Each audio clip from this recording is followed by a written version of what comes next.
Assalamualaikum warahmatullahi wabarakatuh. Ketemu lagi dengan saya Osep Dodi di law firm Osep Dodi and Partner. Kali ini saya akan coba untuk berbicara tentang bagaimana kita menghadapi resesi ekonomi di tahun 2023 dipandang dari sudut hukum ketenagakerjaannya.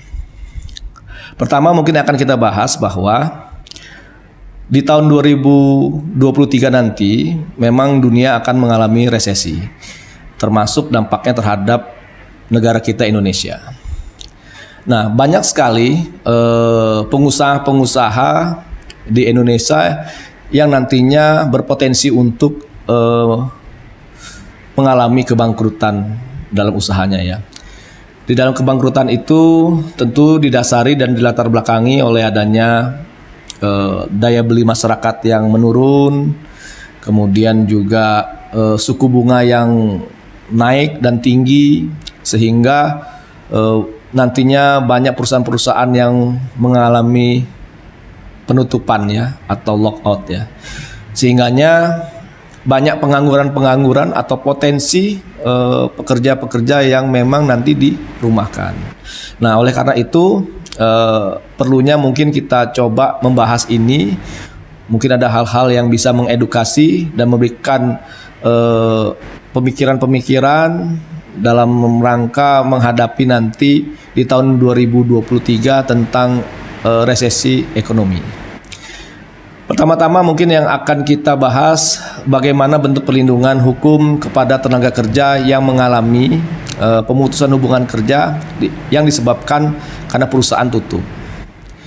Hukum di Indonesia telah mengatur mekanisme kepada siapapun pekerja yang bekerja di perusahaan ketika dia atau perusahaan tersebut mengalami penutupan lockout, maka undang-undang telah memberikan perlindungan, telah memberikan suatu jaminan hak-hak apa saja yang harus diterima oleh pekerja tersebut ketika mereka semua menerima pemutusan hubungan kerja. Sebelum itu mungkin sedikit saya akan coba mengulas tentang dasar hukum material daripada Undang-Undang Ketenagakerjaan di Indonesia. Kebetulan bahwa di tahun 2020 yang lalu negara kita baru saja mensahkan Undang-Undang Omnibus Law Cipta Kerja, di mana di tahun 2021 sebagian masyarakat juga telah melakukan judicial review ya. Ada beberapa pasal di dalam Undang-Undang Cipta Kerja tadi, Omnibus Law, itu yang diajukan judicial review di Mahkamah Konstitusi, dan hasilnya bahwa pemerintah diberikan waktu 2 tahun untuk melakukan revisi. Putusannya adalah bahwa Omnibus Law Cipta Kerja itu dikatakan inkonstitusional bersyarat. Artinya ketika 2 tahun waktu diberikan untuk melakukan revisi dan pemerintah tidak melakukan revisi atau belum, maka inkonstitusional bersyarat tadi berubah menjadi inkonstitusional permanen, atau bisa dikatakan juga tidak mempunyai kekuatan hukum mengikat. Artinya bahwa Undang-Undang Omnibus Law ini, Cipta Kerja ini tidak bisa dipergunakan. Nah, oleh karena adanya putusan MK tadi dan memang belum ada suatu revisi terhadap Omnibus Law tadi, maka saya tetap berpegangan kepada dasar hukum kita, Undang-Undang Nomor 13 Tahun 2003 tentang hukum ketenagakerjaan di Indonesia. Berikut dengan turunannya. Nah, berkaitan dengan tadi, apabila ada pekerja yang memang di PHK karena perusahaan itu tutup, maka memang hak-hak yang diberikan oleh pengusaha, oleh perusahaan kepada pekerja adalah satu kali ketentuan, di mana dia berhak mendapatkan uang pesangon, kemudian uang masa kerja, atau uang penggantian hak dan pengobatan.